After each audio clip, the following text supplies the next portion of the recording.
Hello everyone, কেমন আছো তোমরা সবাই? আশা করছি সবাই ভালো আছো। তো অনেকে তোমরা রিকোয়েস্ট করো, স্যার ইন্ডিয়ান পলিটি পড়তে খুব প্রবলেম হচ্ছে, লক্ষ্মীকান্ত পড়তে খুব প্রবলেম হচ্ছে। তো লক্ষ্মীকান্তে সব কিছু পড়তে হয়, এত জিনিস রয়েছে যে বুঝে উঠতে পারি না। তো এটা নিয়ে অনেক মেসেজ আসে আমার কাছে যে কিভাবে বইটা পড়তে হবে, কোন কোন জিনিসগুলো পড়তে হবে, কোন কোন জিনিসগুলো পড়তে হবে না। তো এর জন্য অনেক কোয়েশ্চেন আসে, অনেক মেসেজ আমাকে তোমরা করতে থাকো। তো আজকে থেকে আমরা একটা সিরিজ স্টার্ট করছি, অর্থাৎ লক্ষ্মীকান্তের বইকে মার্ক করা স্টার্ট করব। আমরা ফার্স্ট চ্যাপ্টার থেকে স্টার্ট করছি, এইভাবে প্রত্যেকটা চ্যাপ্টারকে মার্ক করে করে যাব। একটা জিনিস খেয়াল করবে, যখনই আমি মার্ক করব বা মার্ক করা যখন আমার কমপ্লিট হবে, তারপর তুমি যদি সেই মার্ক করা পার্টটাকে যদি একটা নোটস বানিয়ে নাও না, তাহলে হার্ডলি ম্যাক্স টু ম্যাক্স তোমার একটা পেজের মধ্যে একটা একটা চ্যাপ্টার কমপ্লিট হয়ে যাবে। ওকে, কিন্তু এটার ক্ষেত্রে আমি একটা জিনিস বলে দিই, অ্যাটলিস্ট পুরো পার্টটাকে একবার পড়বে, তারপরেই মার্ক করা পার্টটাকে ভালোভাবে ফোকাস করবে। ওকে, যদি তুমি সাবজেক্টটা বুঝতেই না পারো, টপিকটা বুঝতেই না পারো, তাহলে কিন্তু প্রবলেম হবে। সো সেক্ষেত্রে মার্ক করা পার্টটা তখনই তুমি ভালোভাবে রিভিশন দেওয়ার চেষ্টা করবে যখন তোমার একবার অ্যাটলিস্ট টপিকটা বোঝা হয়ে যাবে। ওকে, আর যদি তোমরা এখনো পর্যন্ত চ্যানেলটাকে সাবস্ক্রাইব না করে থাকো, তাহলে চ্যানেলটাকে সাবস্ক্রাইব করে নাও। ডেলি বেসিসে এইভাবে ভিডিও পাওয়ার জন্য আমরা একটা একটা করে কমপ্লিট করব, পলিটি, দেন ইকোনমি, দেন হিস্ট্রি, দেন জিওগ্রাফি, এইভাবে একটা একটা করে কমপ্লিট করব। সো পলিটি থেকে স্টার্ট করছি। সো মাস্ট লাইক করে দেবে ভিডিওটাকে, আর বন্ধুদের সঙ্গে শেয়ার করে দেবে যারা পলিটি নিয়ে প্রচুর প্রবলেমের মধ্যে রয়েছে, লক্ষ্মীকান্ত নিয়ে খুব প্রবলেমের মধ্যে রয়েছে। ওকে, আর কোয়ালিটি অফ আন্ডারস্ট্যান্ডিং যদি তোমাকে পেতে হয়, সেক্ষেত্রে ডেসক্রিপশন বক্সে আনএকাডেমি অ্যাপের লিঙ্ক দেওয়া রয়েছে, ওখান থেকে অ্যাপ ডাউনলোড করে নাও। বেস্ট অফ দ্য বেস্ট টিচারকে পেয়ে যাবে এবং খুব ভালোভাবে ফ্রিতে ক্লাস করতে পারবে। এর জন্য কোনো সেরকমভাবে পেড ক্লাস জয়েন করার কোনো প্রয়োজন নেই। সেক্ষেত্রে তুমি ফ্রিতে ক্লাস করো, আর যদি পরবর্তীকালে সব কিছু ভালো লাগে, তোমার পড়াশোনাটা ভালো লাগে বা বোঝানোটা ভালো লাগে কোনো স্যারের, তাহলে সেক্ষেত্রে সেই স্যারের ক্লাস জয়েন করো প্লাসের দিয়ে। ওকে, সো শুরু করা যাক। তো যদি এখনো পর্যন্ত চ্যানেলটা সাবস্ক্রাইব না করে থাকো, দেখো এইদিকে সাবস্ক্রাইব সাইন পেয়ে যাবে, ওখানে সাবস্ক্রাইব করে নাও। আর ভিডিওগুলোকে এতটা ভালোবাসা দেওয়ার জন্য সো মেনি থ্যাঙ্কস, যে তোমরা এতটা ভিডিওটাকে ভালোবাসা দিয়েছো, এবং আমি চাই যে আরও তোমরা ভিডিওটাকে শেয়ার করে দাও এবং খুব তাড়াতাড়ি আমরা 1000 সাবস্ক্রাইবার থেকে বেড়ে 2000 3000 পর্যন্ত পৌঁছতে পারি। ওকে, চলো শুরু করা যাক। সো প্রথমেই বলি কি দেখবো আমরা এই চ্যাপ্টারটা, প্রথম চ্যাপ্টার নিয়ে দেখবো। সেই চ্যাপ্টারটা হচ্ছে কি, হচ্ছে তোমার making of the Indian constitution, sorry, making of the Indian constitution আমরা কিন্তু আজকে দেখব। সো যেহেতু এটা ফার্স্ট চ্যাপ্টার, তো কোনো অসুবিধা হবে না। দেখো এর আগে কিন্তু হিস্টোরিক্যাল ব্যাকগ্রাউন্ডের উপরে একটা চ্যাপ্টার রয়েছে, বাট সেই চ্যাপ্টারটাতে আমরা যাচ্ছি না। তো আমরা প্রথমে making of the Indian constitution থেকেই কিন্তু স্টার্ট করব। ক্লিয়ার? ওকে, চলো কোনো অসুবিধা নেই, স্টার্ট করি। তো ফার্স্ট চ্যাপ্টার দেখতেই পাচ্ছ, এটা আমরা making of the Indian constitution থেকে স্টার্ট করছি। এখানে তোমরা দেখতেই পাচ্ছ। ওকে, তোমরা দেখো এখানে কোন চ্যাপ্টার, আমরা making of the Indian constitution second chapter থেকে স্টার্ট করছি। ফার্স্ট চ্যাপ্টার ছিল কিন্তু হচ্ছে তোমার ইন্ডিয়ান হিস্টোরিক্যাল ব্যাকগ্রাউন্ড, সেটা আমরা পরবর্তীকালে করব, এখন করব না। তো making of the Indian constitution বইটা খুলে নিয়ে বসো, যাতে আমি যেভাবে মার্ক করছি ওইভাবে মার্ক করে করে যাও। ওকে, আমি সময় দেবো, মার্ক করে নেবে ওর মধ্যে। তো ফার্স্ট যে চ্যাপ্টারটা, ফার্স্ট যে এটা দেখতে পাচ্ছি, ফার্স্ট যে টপিকটা, demand for a constitution assembly, এখানে কি কি পড়তে হবে আমি তোমাদের বলে দিই। তো ফার্স্ট যেটা পড়তে হবে, যে কত সালে ইন্ডিয়ান কনস্টিটিউশন যেটা, সেটা হচ্ছে এই যে ইন্ডিয়ান কনস্টিটিউশনে অ্যাসেম্বলি তৈরি করা ব্যাপারটা, সেটা কত সালে আসে। তো ফার্স্ট লাইন এটাই হচ্ছে তোমার ফার্স্ট লাইন হবে, the 1934 the idea of constitution assembly for India was put forward for the first time by M N. Roy. ঠিক এতটুকু অংশ কিন্তু পড়তে হবে, তার বেশি নয় কিন্তু। ওকে, সেকেন্ড কোথায় পড়তে হবে, এইটা যখনই তোমার, যখন 1934-এ যখন কনস্টিটিউশন অ্যাসেম্বলি তৈরি করার কথা এম.এন. রয় বললো, তারপরে দেখো 1938, এই যে টাইম লাইনটা দেখতে পাচ্ছ, Jawaharlal Nehru on behalf of the INC declared that the constitution of free India must be framed without outside interference। তো এই লাইনটা পড়তে হবে। ওকে, নাথিং এলস, এখানে আর কিছু দরকার নেই। এরপরে আমরা এগোবো ডিরেক্টলি। সো এখানে তোমরা দেখতেই পাচ্ছ, তার পরের যে প্যারাটা, পরের প্যারাটাতে চলে এসো। এখানে দেখো যে প্রথম কবে আগস্ট অফার এসেছিল। সো শুধু জাস্ট এই লাইনটার ইয়ারটা মনে রাখতে হবে, যে আগস্ট অফার কবে আসে। ব্রিটিশ গভর্নমেন্ট যে অ্যাকসেপ্ট করেছিল কনস্টিটিউশন অ্যাসেম্বলি ডিমান্ডটা, সেটা আগস্ট অফারের থ্রুতে 1942-তে, 40-তে। আর 42-তে কি আসে, স্ট্যাফোর্ড ক্রিপসের আন্ডারে ক্রিপস মিশন ভারতে আসে। ওকে, জাস্ট এটুকু, এর বেশি কিছু দরকার নেই। না দেখো এখানে দেখো, তারপরে এইখানে লাইনটা পড়তে হবে, the Cripps proposal were rejected by the Muslim League which wanted India to be divided into 2 autonomous state. বাস এটুকুই পড়তে হবে, আর কিছু দরকার নেই এখানে, এটুকু করলেই কিন্তু হবে। আর শেষে তুমি দেখতে পাচ্ছ যে ক্যাবিনেট মিশন, পরবর্তীকালে cabinet mission is sent to India. Okay, এবং ক্যাবিনেট মিশনের থ্রুতে কিন্তু আমাদের কনস্টিটিউশন অ্যাসেম্বলি কিন্তু তৈরি হয়, জাস্ট এটুকুই, আর কিছু নয়। ক্লিয়ার? তাহলে ফার্স্ট পার্টে এই কয়েকটা লাইন তোমাকে করতে হবে। আমি আরেকবার দেখিয়ে দিচ্ছি, পুরো যদি তুমি প্যারাটা দেখো, জাস্ট এই কয়েকটা লাইন কিন্তু তোমাকে করতে হবে। এবং ভিডিওটাকে পজ করে তোমরা মার্ক করে নাও। ওকে, চলো নেক্সট পার্টে যাই। নেক্সট পেজে যাচ্ছি আমরা। ওকে, নেক্সট পেজ।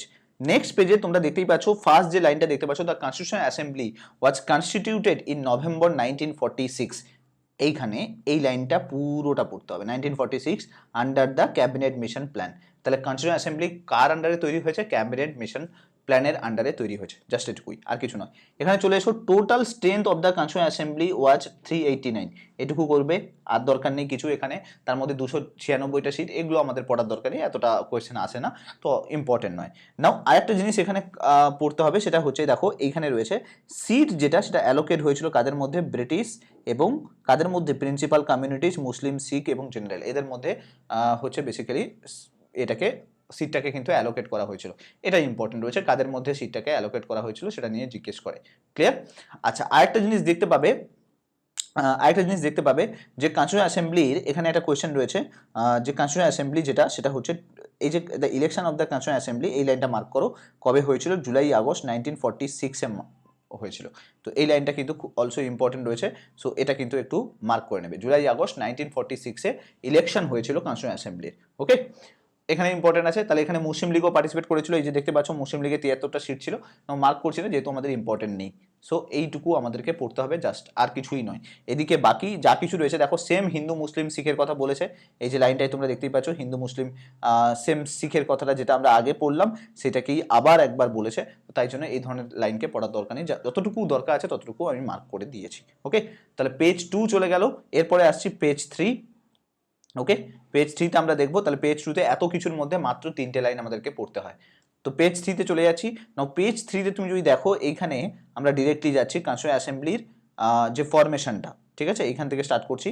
নাও কনস্টিটিউশন অ্যাসেম্বলি যেটা, সেটা ফার্স্ট মিটিংটা কবে হয়েছিল? ইম্পর্টেন্ট আছে, first meeting held on December 9, 1946।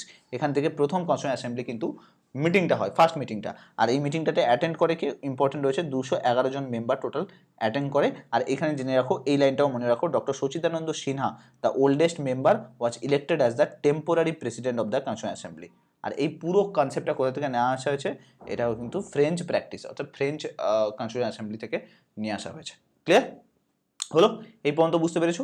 আর যদি তোমাকে বলা হয় ইলেক্টেড কনস্টিটিউশন অ্যাসেম্বলির নাম, যে কনস্টিটিউশন অ্যাসেম্বলি যে ইলেক্টেড প্রেসিডেন্ট হয়েছিল তার নাম কি? ডক্টর রাজেন্দ্র প্রসাদ ছিল কিন্তু elected as the president of the constitution assembly, just এটুকুই, আর কিছু দরকার নেই এখানে। ওকে, জাস্ট এটুকুই ইম্পর্টেন্ট রয়েছে, আর কোনো কিছু ইম্পর্টেন্ট নেই। বাকি এইচ.সি. মুখার্জি, ভিটি কৃষ্ণ মেচারি ইম্পর্টেন্ট নয়, আমাদের পড়ার দরকার নেই। নাও নেক্সট পার্টে যাচ্ছি আমরা, অবজেক্টিভ রেজলিউশন। নাও এই পার্টে তোমাকে কি কি পড়তে হবে সেটা একটু দেখে নাও। অবজেক্টিভ রেজলিউশন এই পার্টটাতে কি ইম্পর্টেন্ট রয়েছে, যে অবজেক্টিভ রেজলিউশন কবে এসেছিল, এই লাইনটা ইম্পর্টেন্ট আছে। December 13, 1946 Jawaharlal Nehru move the objective resolution in the assembly.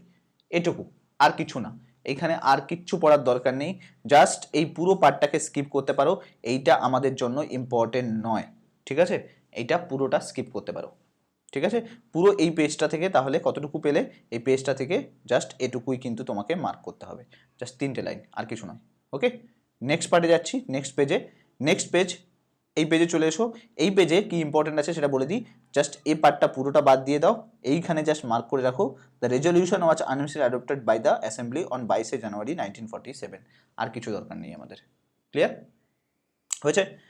বাস এটুকুই ইম্পর্টেন্ট আছে। এরপরে এগিয়ে যাও, changes by the independence act. Now এখানে ইম্পর্টেন্ট আছে, ইম্পর্টেন্ট এটা কি জিনিস, যে এইটা ইম্পর্টেন্ট আছে, the constitution assembly gradually joined it and on April 28, 1947 representatives of the 6 states were part of the constitutional assembly। এটা ইম্পর্টেন্ট আছে। আর মাউন্ট ব্যাটেন প্ল্যান কবে এসেছিল, এটা ইম্পর্টেন্ট আছে, June 3, 1947। এই 3টে লাইন ইম্পর্টেন্ট আছে। ক্লিয়ার? ওকে, আরেকটা জিনিস জিজ্ঞেস করে যে এই যে ইন্ডিয়ান ইন্ডিপেন্ডেন্স অ্যাক্ট যেটা এসেছিল 1947-এ, এরপরে কি হয়েছিল, মানে কি কি জিনিসের চেঞ্জ এসেছিল। না ফার্স্ট লাইনটা ইম্পর্টেন্ট আছে, the assembly was made a fully sovereign body, এটা ইম্পর্টেন্ট আছে, আর কিছু দরকার নেই। ক্লিয়ার? এইখানে এইটুকুই ইম্পর্টেন্ট আছে, আর কিচ্ছু মার্ক করে নিয়েছো আই থিঙ্ক, এইটুকুই ইম্পর্টেন্ট আছে, আর কিছু দরকার নেই। এরপরে নেক্সট পেজে আসছি। নেক্সট পেজে কি আছে দেখো, এইখানে রয়েছে the assembly also became a legislative body, in other words দরকার নেই আমাদের এতদূর পর্যন্ত, এইটুকু পড়লেই হবে। এইখান থেকে লাইন মার্ক করো, when the assembly made as the constituent body it was chaired by the doctor Rajendra Prasad and when it is made as a legislative body it was chaired by G V Mavalankar. এদূর পর্যন্ত ক্লিয়ার, আর কিছু দরকার নেই এখানে। ওকে, বাকি এই দিকে লাইনগুলো তুমি বাদ দিতে পারো। হলো, তারপরে এবারে দেখো নেক্সট পার্টে, দেখো নেক্সট পার্টে কি লেখা রয়েছে, দ্য মুসলিম লীগ মেম্বার, এখানে কিচ্ছু দরকার নেই, এগুলো ভুলভাল আছে, এগুলো আমাদের দরকার নেই। এইখানে ইম্পর্টেন্ট আছে, the total strength of the assembly came down to 299 as against 389 originally fixed in 1946। যখন আমরা পড়েছিলাম তখন আমরা দেখেছিলাম যে 389 হচ্ছে অরিজিনালি ফিক্সড হয়েছিল, বাট পরবর্তীকালে যখন কনস্টিটিউয়েন্ট অ্যাসেম্বলি ইলেকশন হয় তখন 299 জন চলে আসে। ওকে, 296 টোটাল 299 মেম্বার কিন্তু আমরা ইলেক্টেড হয়ে আসে, এটা দেখতে পাই। ওকে, আর কিছু দরকার নেই। ওকে, জাস্ট এটুকুই, বাকি এইখান থেকে আর কিছু দরকার নেই আমাদের। আদার ফাংশন পারফর্মড, এইগুলো ইম্পর্টেন্ট আছে, এগুলো মোস্ট ইম্পর্টেন্ট পার্ট, 1 2 3 4 5, এই 5টা পয়েন্ট কিন্তু খুব ইম্পর্টেন্ট, ভেরি ভেরি ইম্পর্টেন্ট।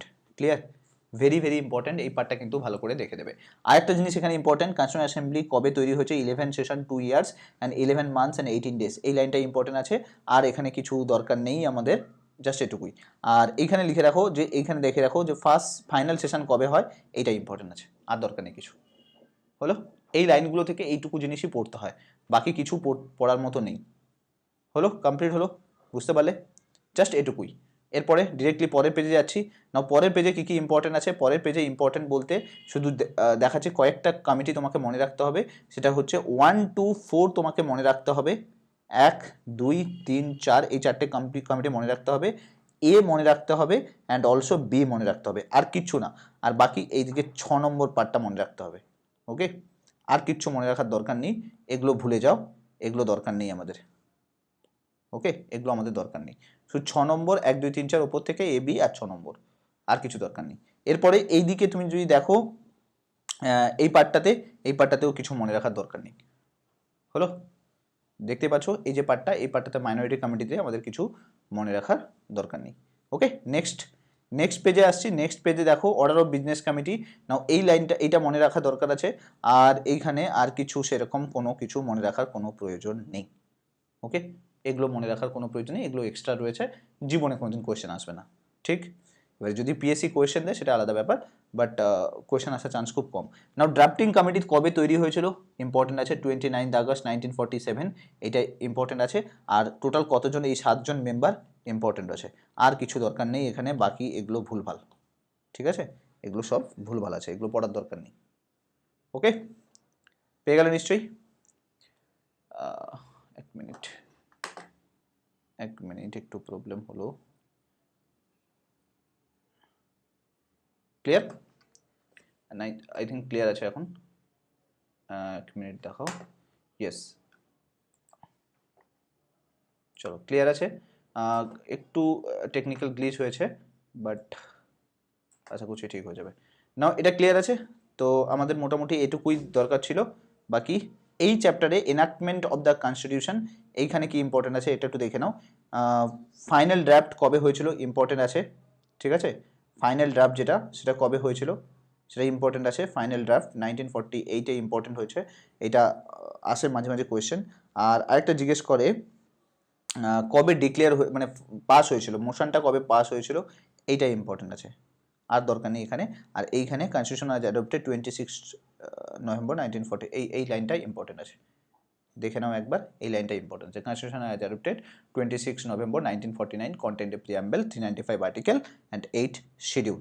আর এইখানে আরেকটা জিনিস জেনে রাখো, এই লাইনটাও ইম্পর্টেন্ট আছে, এই যে বি আর আম্বেদকরকে chief architect of the Indian constitution বলা হয়, আর হচ্ছে মডার্ন মনু বলা হয়, ঠিক আছে, এই লাইনটা ইম্পর্টেন্ট রয়েছে। হলো, নাও এনফোর্সমেন্ট পরের পার্টটা, এনফোর্সমেন্ট, এটাও দেখে নাও, তাহলে এটা দেখতে পেলে একবার পজ করে মার্ক করে নেবে। নাও এনফোর্সমেন্টে কী কী জিনিস ইম্পর্টেন্ট আছে একটু দেখে নাও। নাও এনফোর্সমেন্টে ইম্পর্টেন্ট আছে এই পার্টগুলো, এই আর্টিকেলগুলো ইম্পর্টেন্ট আছে, আর্টিকেলগুলো দেখে নেবে।